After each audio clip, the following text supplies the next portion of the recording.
Waalaikumsalam. Perkenalkan, nama saya Nurmalik Fatur Hikmah, mahasiswa dari Universitas Muhammadiyah Kudus. Di sini saya akan melakukan satuan acara penyuluhan mengenai alat kontrasepsi. Satuan acara penyuluhan alat kontrasepsi ini hasil kerja dari kelompok kami, kelompok 2, kelas A, S1 keperawatan gitu. Yang pertama, pengertian kontrasepsi yaitu pencegahan terbuainya sel telur atau sperma atau konsepsi atau pencegahan menempelnya sel telur yang telah dibuai ke dinding rahim. Itu menurut pendapat ahli Nugroho dan Utama tahun 2014. Kemudian tujuan dari alat kontrasepsi itu untuk mencegah atau mengatur kehamilan. Yang ketiga, pertimbangan pemakaian alat kontrasepsi. Yang pertama itu usia ibu lebih dari 20 tahun, kontrasepsi yang direversibilitasnya tinggi atau kembali ke kesuburan tinggi. Yang kedua, usia ibu lebih dari 35 tahun, kontrasepsi efektif atau kegagalan rendah yang reversibel atau irreversibel. Yang ketiga, usia reproduksi sehat, efektif, reversibel dan tidak mengganggu ASI. Selanjutnya, memilih metode kontrasepsi dan macam-macam metode kontrasepsi. Yang pertama, metode kontrasepsi yang baik ialah kontrasepsi yang memiliki syarat-syarat sebagai berikut. Yang pertama, aman. Kontrasepsi itu harus aman dan tidak berbahaya. Yang kedua, dapat diandalkan. Ketiga, sederhana. Keempat, terjangkau. Yang kelima, dapat diterima oleh banyak orang. Yang keenam, pemakaian jangka lama. Terus yang kedua, macam-macam metode kontrasepsi. Yang pertama, metode sederhana. Kedua, metode hormonal. Ada juga metode kontrasepsi dengan alat kontrasepsi dalam rahim atau AKDR, biasanya itu pakainya IUD. Terus yang keempat, metode kontrasepsi mantap. Selanjutnya, macam-macam alat kontrasepsi. Yang pertama, pil. Pil itu cocok untuk ibu menyusui, tidak menurunkan produksi ASI dan dapat digunakan sebagai kontrasepsi darurat. Jenis pil KB itu ada monofasik, bifasik, trifasik. Ya, cara kerjanya, yang pertama menekan ovulasi, yang kedua rahim tidak bisa menerima hasil pembuahan, yang ketiga mengentalkan lendir serviks, yang keempat mengganggu transportasi sperma. Keuntungannya tidak mengganggu hubungan seksual, tidak mempengaruhi ASI, terus kesuburan cepat kembali, yang keempat dapat dihentikan setiap saat. Kekurangannya mengganggu siklus haid, yang kedua peningkatan atau penurunan berat badan, yang ketiga bila lupa satu pil saja kegagalan menjadi lebih besar, jadi itu minumnya harus rutin, benar-benar rutin gitu. Yang keempat, payudara menjadi lebih tegang, mual, pusing atau jerawat. Cara pemakaiannya mulai hari pertama sampai hari kelima siklus haid. Yang kedua, diminum setiap hari yang sama. Yang ketiga, bila lupa minum 1 atau 2 pil, minumlah segera pil yang terlupa dan gunakan metode pelindung sampai akhir bulan. Terus bila tidak haid, mulailah paket baru 1 hari haid setelah paket terakhir.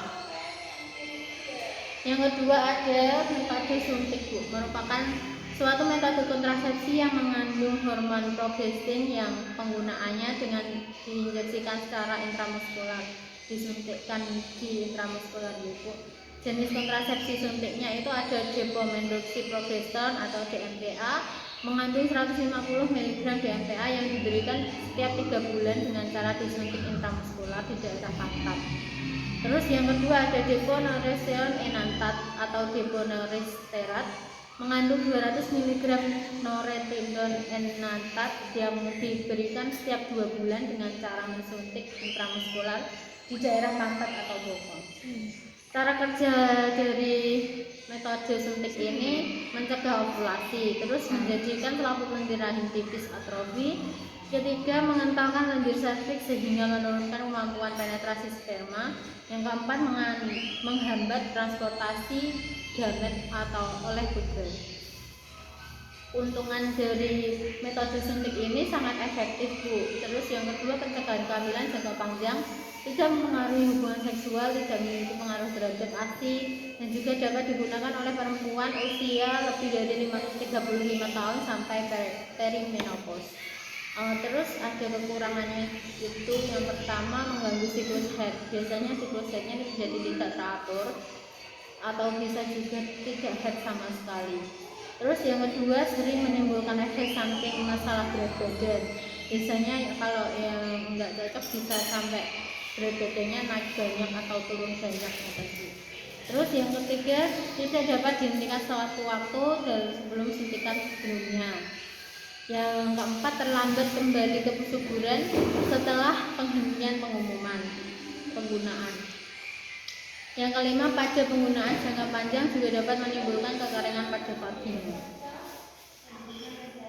Terus metode ketiga yaitu implan, salah satu metode kontrasepsi yang ampuh untuk menangkal kehamilan. 1 atau 6 kapsul seperti korek api dimasukkan ke bawah kulit dengan lengan atas secara perlahan, dan kapsul tersebut kemudian melepaskan hormon levonorgestrel selama 3 atau 5 tahun. Cara kerjanya menekan ovulasi, terus mengentalkan lanjut serviks, terus atrofi endometrium, yang terakhir menghambat transportasi ovum lewat tiga. Keuntungannya itu perlindungannya jangka panjang bisa sampai 5 tahun, terus tidak mengganggu kegiatan senggana. Yang ketiga tidak mengganggu ASI. Kekurangannya menyebabkan perubahan head, terus perubahan perasaan atau mood, kadang bisa jadi gak mood, kadang moodnya bagus, kadang moodnya jelek atau kebiasaan. Terus payudara menjadi tegang, mual, pusing, dan jerawat. Cara pemakaian yang pertama, insersi implan dilakukan pada hari 1 sampai 5 siklus. Yang kedua, untuk postpartum insersi implan dilakukan dari 21 sampai 28. Yang ketiga, lokasi insersi dilakukan pada kulit di area antara biceps dan triceps, aspektus medialis 6 sampai 8 cm di atas lipat siku. Perlu anestesi lokal. Lokasinya di subdermal gitu. Yang keempat, alat kontrasepsi dalam rahim atau AKDR. AKDR itu bisa disebut juga IUD, merupakan bahan insert sintetik yang tanpa unsur tambahan untuk sinergi efektivitas dalam berbagai bentuk yang dipasangkan ke dalam rongga rahim untuk menghasilkan efek kontrasepsi.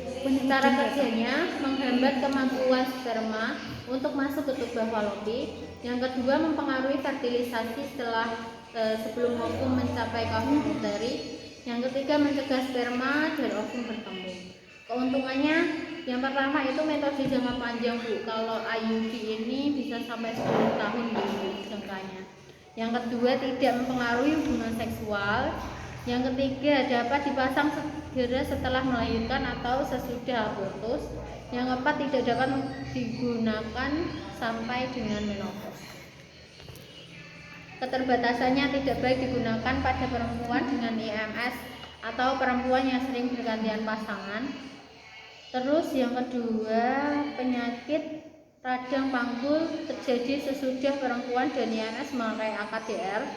Klien tidak dapat melepas AKDR oleh dirinya sendiri, harus dilepaskan oleh tenaga ahli gitu. Terus harus memeriksa posisi benang IUD dari waktu ke waktu. Tidak mencegah terjadinya kehamilan ektopik karena fungsi IUD mencegah kehamilan normal. Cara pemakaiannya yang pertama, setiap waktu dalam siklus head, dipastikan tidak hamil itu 1 sampai 7 siklus head. Terus yang kedua, segera setelah melahirkan 48 jam pertama atau 1 bulan pasca lahiran. Yang ketiga, setelah menderita abortus, setelah atau dalam waktu 7 hari apabila tidak ada reaksi. Yang keempat, selama 1 sampai 5 hari setelah senggama, tidak terlindungi. Terus ada metode kondom, Bu, cocok untuk ibu menyusui, tidak menurunkan produksi ASI, dapat digunakan sebagai kontrasepsi darurat. Cara kerjanya menghalangi masuknya sperma ke dalam vagina sehingga pembuahan dapat dicegahi. Keuntungannya ada efektif bila digunakan dengan benar, tidak mengganggu kesehatan klien, tidak mempengaruhi ASI, terus murah, dapat dibeli secara umum, dapat dihentikan setiap saat. Kalau keterbatasannya, efektivitasnya tidak terlalu tinggi, bisa juga karena bocor itu kondomnya atau cara pemakaiannya tidak benar. Terus yang kedua, agak mengganggu hubungan seksual. Yang ketiga, harus selalu tersedia setiap kali berhubungan seksual. Yang keempat, beberapa pasien malu untuk membeli kondom di tempat umum. Dan yang terakhir, pembuangan kondom bekas bisa menimbulkan masalah dalam hal limbah. Cara pemakaiannya itu, gunakan kondom sebelum penis mendekati genitalia eksternal wanita. Yang kedua, sebelum digunakan terlebih dahulu periksa kondom. Yang ketiga, apabila pria tidak disirkusisi, ujung kulit penis harus ditarik ke belakang sebelum memasukkan kondom.